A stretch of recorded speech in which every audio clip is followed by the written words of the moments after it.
Hello दोस्तों, राय academy के इस यूट्यूब चैनल पर मैं राही सर एक बार फिर से आप सभी के सामने हाजिर हूँ। दोस्तों, आज हम लोग पढ़ने वाले हैं गॉस का नियम अथवा गॉस की प्रमेय के बारे में।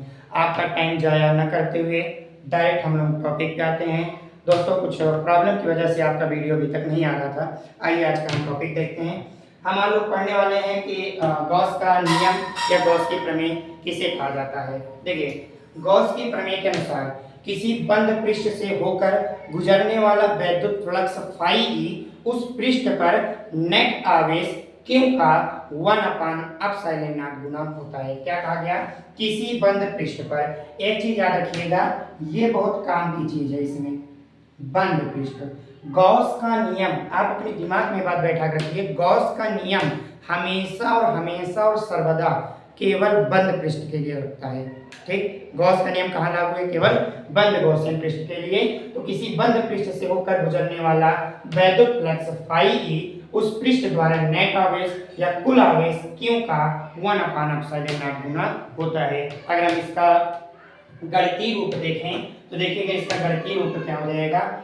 इसका गणितीय रूप होगा फाई ई बराबर, कहा क्या जा रहा है? फाई उस पृष्ठ पर कुल आवेश Q का, तो Q का 1/, का मतलब क्या होता है? मल्टीप्लाई 1/ε0 गुना। ठीक, तो Q का 1/ε0 गुना, मतलब इसका क्या हो जाएगा? इसका मतलब हो जाएगा Q का 1 में मल्टीप्लाई करेंगे क्या हो जाएगा? Q/ε0। ठीक, ये इसका क्या हो जाएगा? गणितीय रूप। गॉस के नियम का क्या हो जाएगा? गणितीय रूप। फाई ई बराबर क्या होता है? Q/ε0। और इसी को आज हम लोग क्या करेंगे? सत्यापन।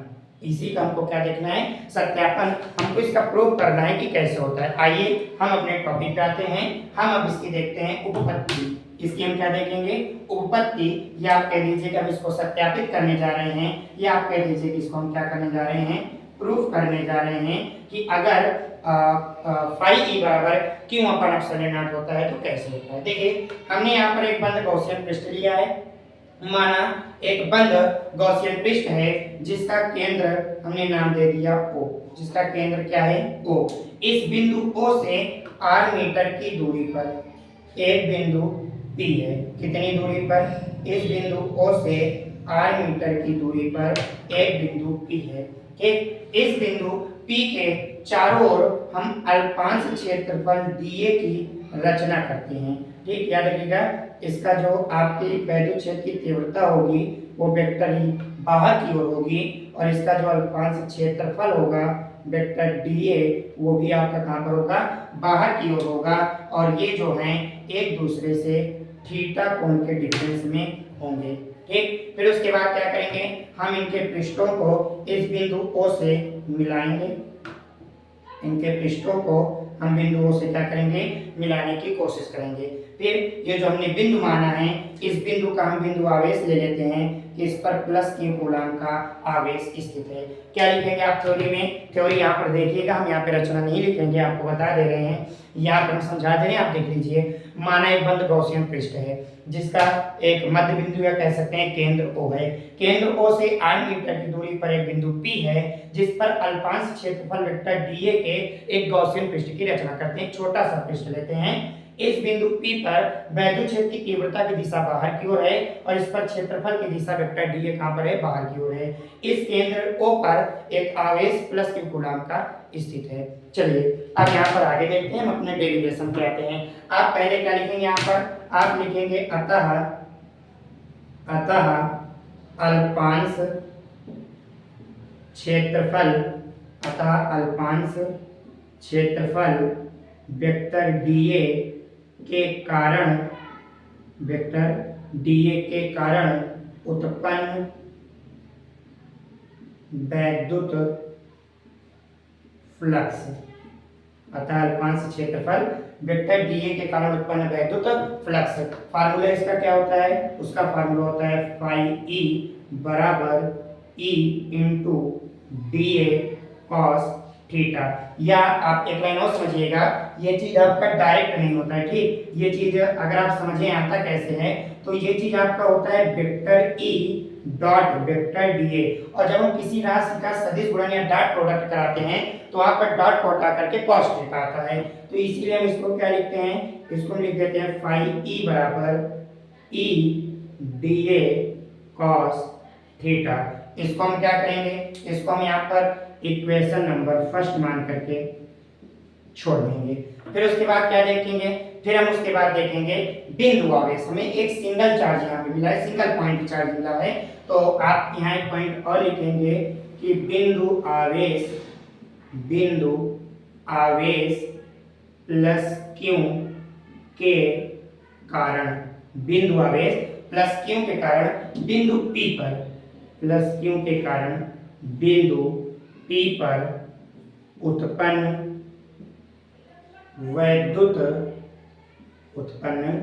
वैद्युत क्षेत्र की तीव्रता। हम यहाँ पर क्या देखेंगे, हम यहाँ पर बिंदु आवेश प्लस क्यू के कारण बिंदु P पर उत्पन्न वैद्युत क्षेत्र की तीव्रता का व्यंजक देखेंगे। तो आप जानते होंगे कि वैद्युत क्षेत्र की तीव्रता का व्यंजक आपको पहले बताया गया है, पहले चैप्टर में कितना होता है, उसका व्यंजक होता है E बराबर 1/4 पाई एप्सिलॉन नॉट इनटू में Q अपान, यहाँ पर क्या हो जाएगा R स्क्वायर, यहाँ क्या हो जाएगा R स्क्वायर। अब यहीं पर आप आगे क्या करेंगे, इस E के मान को उठा करके आप समीकरण 1 में रखेंगे। तो यहाँ पे आप लिखेंगे E का मान समीकरण 1 में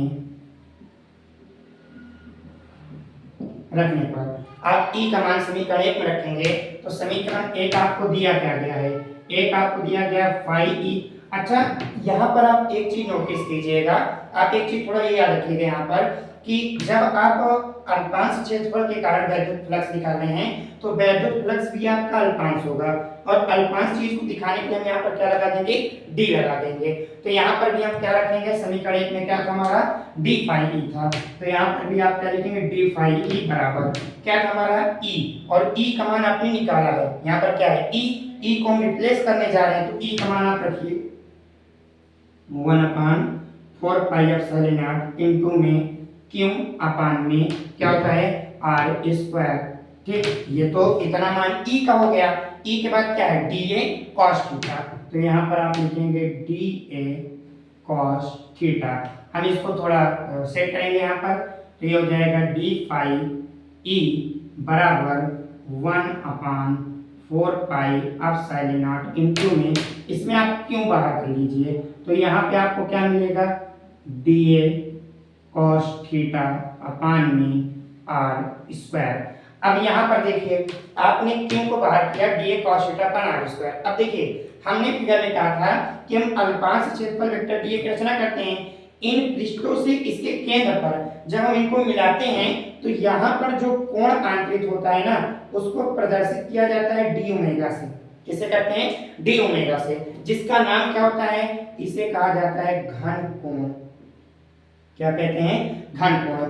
जो आप कह सकते हो, जो हमने अल्पांश क्षेत्रफल का एक पृष्ठ बनाया था, इस वृत्त के केंद्र पर क्या होता है, वो जब पड़ता है तो वहां पर एक आपका कोण बनता है, एंगल बनता है, और जो कोण आंतरिक करता है उस कोण को क्या कहा जाता है, घन कोण, जिसे प्रदर्शित करते हैं डी ओमेगा से। आपने पीछे घन कोण की परिभाषा पढ़ी होगी, वहां पर हम डायरेक्ट आपको डेरिवेशन समझाने के लिए क्वेश्चन बताने की कोशिश कर रहे हैं।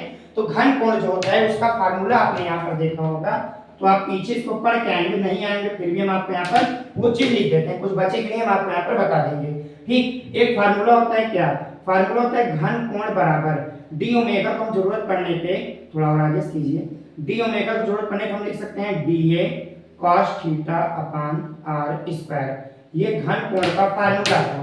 ठीक, तो इसको हम रिप्लेस कर देंगे, डी ओमेगा बराबर क्या होता है, dA cos theta upon r square. तो यहाँ पर भी हम उसको लिखेंगे, क्या हो जाएगा, डी फाई ई बराबर 1/4 पाई एप्सिलॉन नॉट इनटू में क्यू इनटू में आपका क्या हो जाएगा, डी ओमेगा। ठीक, डी अपान cos theta upon sorry D into cos theta upon r square को रिप्लेस करके वहां पर क्या लिख सकते हैं, डी ओमेगा लिख सकते हैं। अब ये हमारा जो आया है, ये इस पृष्ठ का अल्पांश वैद्युत फ्लक्स आया है। हमें क्या करना है, इस पूरे बंद पृष्ठ का निकालना है, संपूर्ण का निकालना है। फिजिक्स में जब हमें छोटी चीज पता चल जाए, अल्पांश और संपूर्ण निकालना हो, तब हम उस चीज का क्या करते हैं, समाकलन। ठीक, तो यहाँ पे आप एक लाइन लिखेंगे कि संपूर्ण पृष्ठ से होकर गुजरने वाला वैद्युत फ्लक्स। यहाँ पर क्या लिखेंगे, संपूर्ण पृष्ठ से होकर, संपूर्ण पृष्ठ से होकर गुजरने वाला वैद्युत फ्लक्स। तो हमने आपको बताया जब आप संपूर्ण पृष्ठ से गुजरने वाला वैद्युत फ्लक्स निकालेंगे तो दी हुई चीज का आप क्या करेंगे, समाकलन, यानी कि जो हमारा इक्वेशन दिया गया है डी फाई ई बराबर 1/4 pi epsilon not into Q D omega, इसका हमको करना क्या पड़ेगा, तो हम इस चीज का यहाँ पर समाकलन करेंगे। और एक चीज याद रखिएगा कि जब हम किसी चीज का समाकलन करते हैं, हमेशा छोटी चीज को बड़ी चीज बनाने के लिए समाकलन किया जाता है और बड़ी वैल्यू को छोटा बनाने के लिए अवकलन किया जाता है। तो जब हम अल्पांश वैद्युत फ्लक्स का समाकलन करेंगे तो यहाँ पे संपूर्ण वैद्युत फ्लक्स आपको मिलेगा फाई ई बराबर, इसमें अल्पांश क्या है, डी ओमेगा, तो डी ओमेगा को रोककर बाकी चीज हम कांस्टेंट मान करके बाहर निकालेंगे तो बाहर आ जाएगा 1/4 पाई एप्सिलॉन नॉट इनटू क्यों, और केवल इंटीग्रेशन किसका होगा, डी ओमेगा का। आपको पता होना चाहिए ये पूरे पृष्ठ का जो घन कोण बनेगा वो आपका कितना होगा, तो यहाँ पे हम घन कोण को दिखाएंगे तो आप लिखेंगे चूंकि इंटीग्रेशन ऑफ डी ओमेगा जो होता है वो आपका होता है 4 पाई। इसको आप याद रखिएगा, हम जब आगे अभी आपको गॉस के नियम के अनुप्रयोग पढ़ाएंगे, कुछ आपको इसमें भी इंपॉर्टेंट है, ये आपको काम आएगा, वहां पे याद रखिएगा क्या कि डी ओमेगा का समाकलन क्या होता है, डी ओमेगा का समाकलन 4 पाई होता है। ठीक है, इसको हम करेंगे तो यहाँ पर क्या हो जाएगा, फाई ई बराबर 1/4 pi epsilon not into Q into में डी ओमेगा का समाकलन आपको क्या बताया गया, 4 पाई। अगर आप यहाँ पर देखें तो आपका ये 4 पाई से, ठीक, ये 4 पाई आपका क्या हो जाएगा, कैंसिल हो जाएगा, तो यहाँ पे आपको मिलेगा क्या, फाई ई बराबर 1/एप्सिलॉन नॉट इनटू में क्यों। अगर आप परिभाषा पे आए तो परिभाषा क्या कहती है कि किसी बंद पृष्ठ से होकर गुजरने वाला वैद्युत फ्लक्स, एक बंद पृष्ठ था उससे गुजर रहा था वैद्युत फ्लक्स, ठीक है, फाई ई उस पृष्ठ पर नेट आवेश क्यों, उस पृष्ठ का नेट आवेश क्यों का यानी कि इनटू या मल्टीप्लाई 1/एप्सिलॉन नॉट गुना होता है, तो 1/एप्सिलॉन नॉट गुना आया, ये हमको क्या करना था, प्रूफ करना था।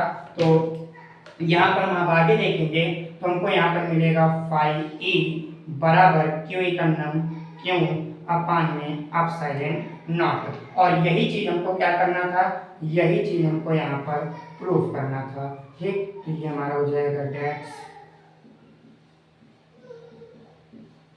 प्रूफ, ठीक, इस चीज को हमको यहाँ पर क्या करना था, प्रूफ करना था। हमने यहाँ पर आपको जितना शॉर्ट कर पाया, जितने आसान शब्दों में समझा पाना था, हमने आपको उतने आसान शब्दों में समझाया। ये आपकी प्रमेय रहेगी, आपको लिखना पड़ेगा, फिर आपको सत्यापन में फिगर बना करके थोड़ी रचना करनी होगी, तो उसकी हम हस्तलिखित नोट जो आपको है वो राही एकेडमी के टेलीग्राम चैनल पर भी आपको डाल देंगे, वहां से आप जाकर के डाउनलोड कर सकते हैं, आप वहां से इसको देख के लिख सकते हैं। बाकी यहाँ पर हमने आपको बताया पहले हमने क्या किया, अल्पांश क्षेत्रफल डीए से गुजरने वाला वैद्युत फ्लक्स निकाला, क्या होता है d phi vector E dot d होता है, डॉट प्रोडक्ट में आपका क्या आता है, cos थीटा आता है, तो ये क्या हो जाएगा फाई बराबर A D A cos theta. फिर आपका सिंगल पॉइंट चार्ज होता तो बिंदु आवेश के कारण प्लस क्यू के कारण बिंदु P पर उत्पन्न वैद्युत क्षेत्र की तीव्रता हमने निकाली, कितनी होती है, E बराबर 1/4 पाई एप्सिलॉन नॉट इनटू में Q/r², ठीक है। फिर उसके बाद हमने क्या किया, E का मान ले जाकर समीकरण में पुट किया, तो जहां पर आपका E था वहां पर हमने क्या लिखा, E का मान लिख करके बाकी चीज वैसे हमने उतार ली।